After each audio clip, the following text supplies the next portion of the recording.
Welcome to the Rim Break Rodeo. We hope this video helps. You begin by preparing both devices.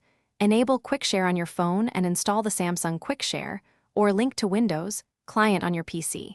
Make sure you use the same Samsung account on both devices. This is how they authenticate. Once done, join both devices to the same Wi-Fi network and turn on Bluetooth for device discovery. Now open the PC app and keep the phone unlocked and on the QuickShare screen so the PC can detect it immediately. You now pair and configure transfers. On the PC app, select your phone from the device list. The phone will show a pairing prompt. Accept it and grant storage and location permissions if requested. Make sure the PC's incoming folder is set where you want files saved. Adjust auto accept only if you trust this machine. Once paired, test with a small file to confirm speed and visibility. If you need to send multiple items, select them on the phone, then tap Share QuickShare and choose the PC.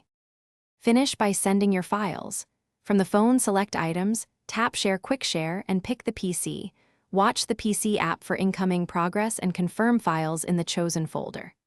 Transfers typically complete quickly on the same Wi-Fi, but if something stalls, toggle Bluetooth and Wi-Fi or restart QuickShare on both devices. That often restores discovery. If problems persist, sign out and back into your Samsung account on both devices or reinstall the PC client. Thanks for watching. Consider subscribing if we helped you.